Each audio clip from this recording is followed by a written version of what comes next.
গৌরীপুর মোড়ে বাস থেকে নেমে ভীষণ অবাক আর হতভম্ব হয়ে পড়লাম।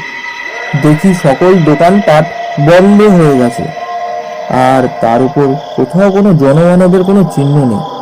হ্যাঁ, হাতে ঘড়িটার দিকে তাকিয়ে আমি চমকে উঠলাম। রাত প্রায় 11:30 বাজে গেল। ট্রেন মিস, তার উপর ঠেলাঠেলি গুতোগুতি। এড়ানোর জন্য দুটো বাস ছেড়ে দিয়েছি ঠিকই, তবে এতটা যে রাত হয়ে যাবে তা ভাবতে পারিনি। হয়তো অতটা অবাক হতো না যদি দীর্ঘ এই পথটা বাসের মধ্যে আরামে ঘুমিয়ে না কাটাতাম। তা যাই হোক, গৌরীপুর মোড় থেকে মিনিট 30 সাইকেলে জার্নি করলেই 3-4টে ছোট গ্রাম ও একটা বিরাট নির্জন ফাঁকা মাঠ পেরিয়ে আমার গায়ের দেখা মেলে। গৌরীপুর মোড় থেকে ডান হাতে রাস্তাটা হন হন করে ঢুকে পড়লাম আমি। ইট বিছানো এই পথটি সীতাগঞ্জ এর সামনে দুটো শাখায় ভাগ হয়ে গেছে, আর তারই একটা ছুটে গেছে আমার গায়ের দিকে। ডান হাতি রাস্তাটা ধরে কিছুটা হাঁটার পরই বাঁ পাশে একটা ছোট্ট বাড়ির বন্ধ দরজার সামনে দাঁড়িয়ে পড়ল। লোহার টিন বাঁধা সে দরজা। দরজার ওপরে দেওয়ালে বাংলায় মোটা মোটা অক্ষরে লেখা, সাইকেল জমা রাখা হয়। এটা বুড়ো পরেশ সেনের বাড়ি।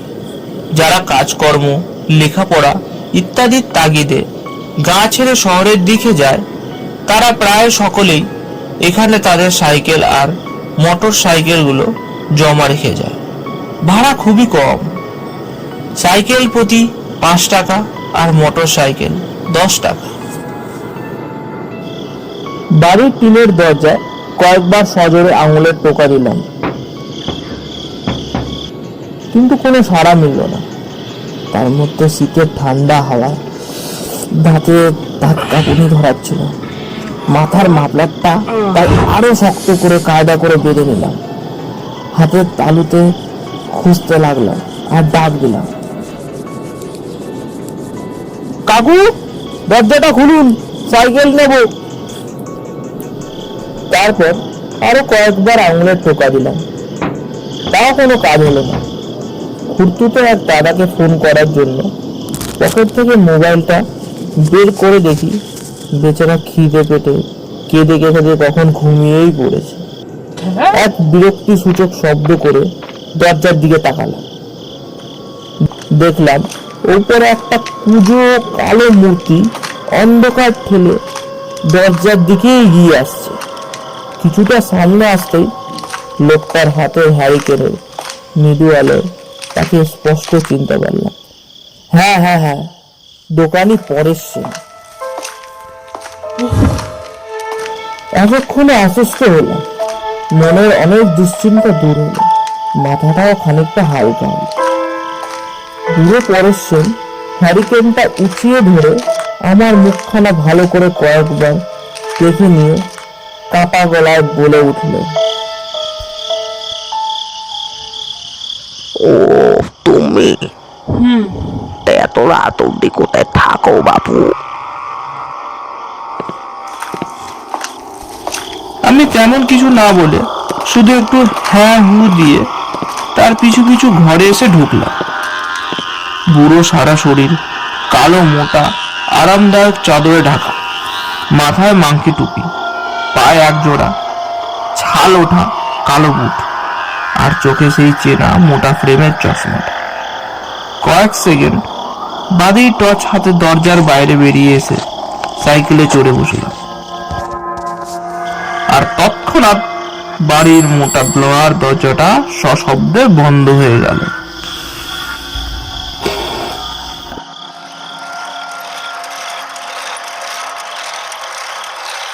ঠান্ডায় কাঁপতে কাঁপতে আমি সাইকেল চালাতে থাকি। ইতিমধ্যে হাতের 10খানা জোড়া গলিয়ে নিয়েছি। হঠাৎ খেয়াল করলাম কাঁপা কাঁপা ঠোঁট দুটো আমারই অজান্তে কখন গুনগুন সুর ভাবতে শুরু করেছে। শিশুকালে পড়া সেই লাইনটাও মনে মনে আওড়ে উঠলাম, আহ কেন করো শীত লাগে তো গানটা ধরো, আহ কেন করো শীত লাগে তো গানটি ধরো, আহ। কেন করো চোখ লাগতে শান্তি মারো। এইভাবে গুনগুন করতে করতে চলল আমার অভিযান। তা প্রায় 15-20 মিনিট। সেভাবেই যাওয়ার পর হঠাৎ যেন আবহাওয়া হালকা পরিবর্তন অনুভব করলাম। ঠান্ডাটা বোধ হয় একটু বেশি হুল ফোটাচ্ছে। দেখলাম অন্ধকারে ডুবে থাকা বাড়িঘর আর গাছপালাগুলো কেমন যেন রহস্যময় দৃষ্টিতে তাকিয়ে আছে আমার দিকে। তারা যেন আমাকে ঘিরে চুপিসারে ফোন দিয়ে হেঁটে চলছে।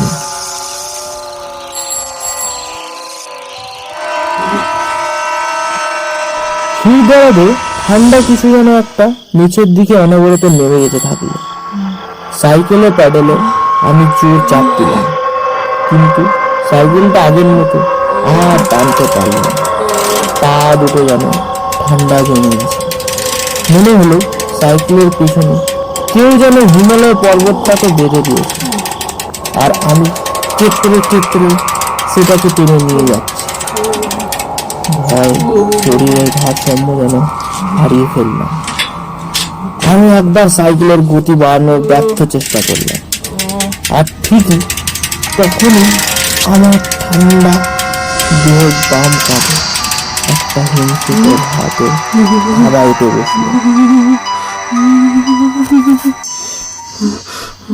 সাথে সাথে আমি বিভৎস এক চিৎকার করে সাইকেল থেকে বেরিয়ে পড়লাম।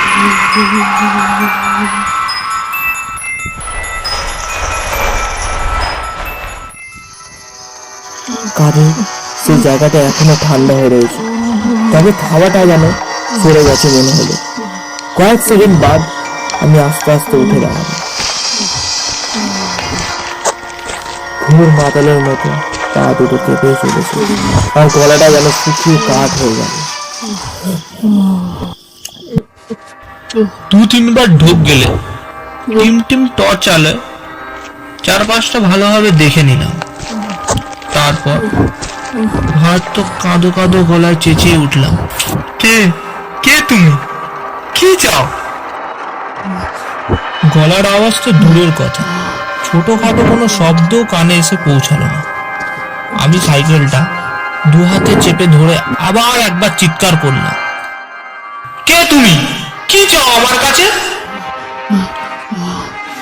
কয়েক সেকেন্ড কোনো সাড়া নেই। তারপর হঠাৎই এক সময় অমাবস্যার ঘন কালো অন্ধকার ফুঁড়ে ঠিক আমার কানের সামনে অশরীরটি মৃদু ফাঁপা আর ভয়ানক ভাঙা ভাঙা স্বরে বলে উঠল,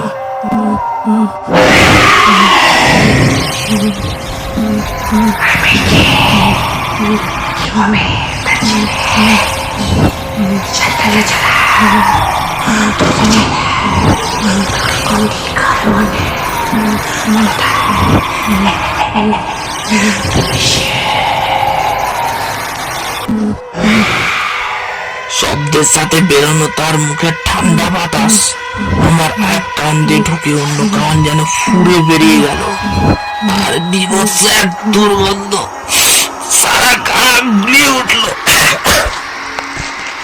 আমি মুখ বুজে প্রথমে সাইকেলে চড়ে বসলাম, তারপর প্যাডেল করতে আরম্ভ করলাম। এবারও সেই একই কাণ্ড, সাইকেল টানতে গিয়েও টানতে পারলাম না। কোনো রকমে গড়িয়ে চলল যা। হঠাৎই আমার বাম কাঁধে ঠিক সেই জায়গায় আর পেটের ডান দিকে আবারও তীব্র ঠান্ডা থাবার উপস্থিতি অনুভব করলাম। অশরীরটা আমাকে 2 হাতে চেপে ধরেছে। দেহের 2 স্থানে মাংস পেশি যেন জমে বরফ হয়ে গেল। এবার দেখলাম সাইকেলটা সজোরে ছুটছে।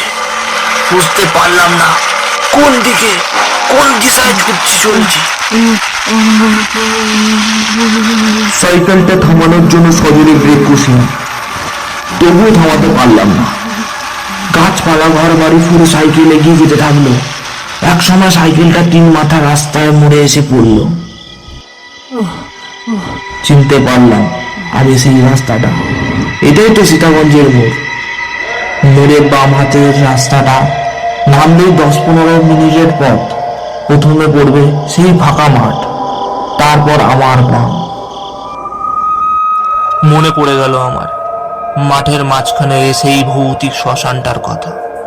কত না আজব, কত না ভয়ানক সব কাণ্ড ছোটবেলায় থেকে শুনে এসেছি। তাকে ঘিরেই হয়েছিল।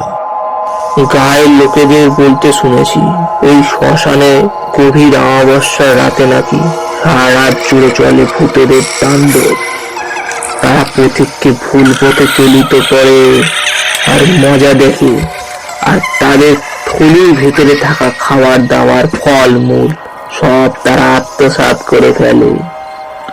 ঘন্টা খানেক আগে অবধি আমি এই সকল ঘটনাগুলোকে এতটুকু পাত্তা দিইনি, কিন্তু আজ এই গভীর রাতে দাঁড়িয়ে এক বীভৎস নতুন অভিজ্ঞতার শিকার হলাম আমি।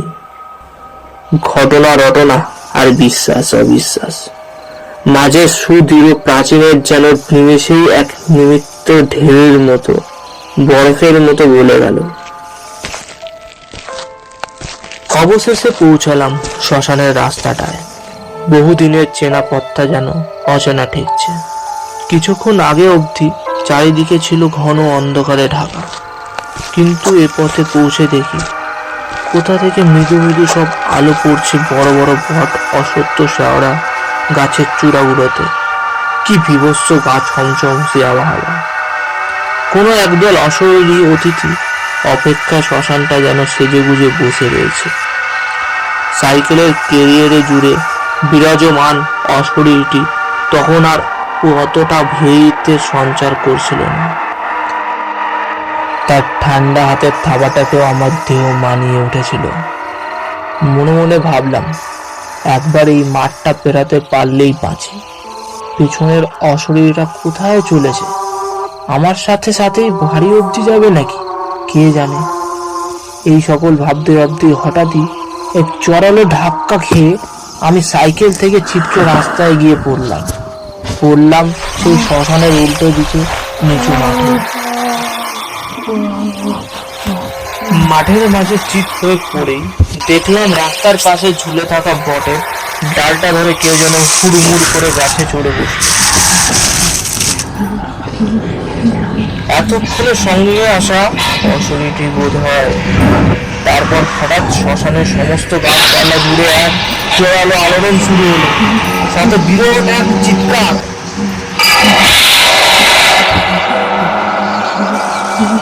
সমস্ত অশরীর দাবাদাপিতে বোধ হয় গাছের ডালগুলো হুড়মুড় করে একসাথে ভেঙে পড়ল। মাঠ ঘাট সব কাঁপতে শুরু করলো, আর ঘাসের বিছানো সমতল মাঠটা অসহ্র ফাটলে গেল, বেড়ে গেল। পায়ের ভর দিয়ে উঠে দাঁড়ানোর সামর্থ্য ছিল না আমার। তবু বহু কষ্টে কোনো রকম উঠে কাতরাতে কাতরাতে বাড়ি ফিরলাম। মুখ হাত পাটা ভালো করে ধুয়ে নরম বিছানায় শরীরটা টান টান করে মিলে দিলাম। সারা দেহ যেন অজস্র ব্যথা। থার্মোমিটারে দেহের তাপমাত্রা ধরা পড়লো 105 ডিগ্রি ফ্যারেনহাইট।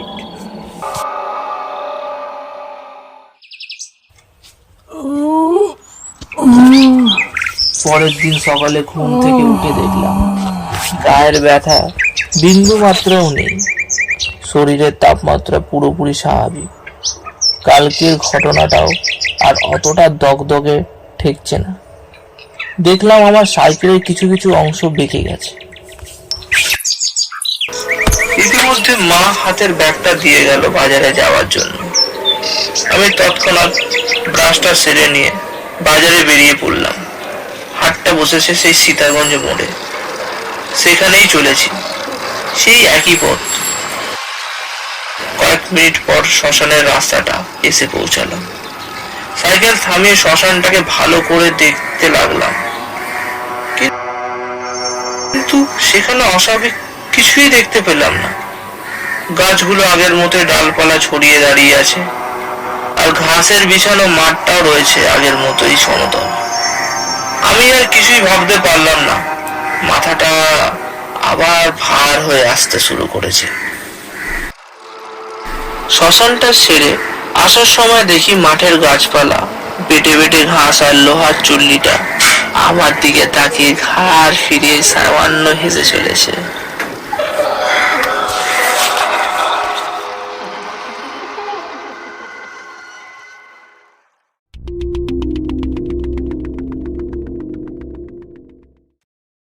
এবার থেকে আপনি আমাদের গল্প শুনতে পাবেন স্পটিফাই, গানা, জিও সাভান, গুগল পডকাস্টের মতো বিভিন্ন পডকাস্ট প্ল্যাটফর্মগুলিতে। আমাদের অফিসিয়াল ফেসবুক পেজ হল দি team story world official. Description বক্সে সমস্ত লিংক দেওয়া রইল।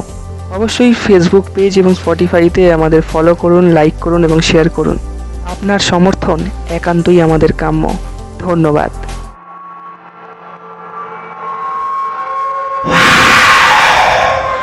আপনারা শুনছিলেন দর্শন সাওয়াল।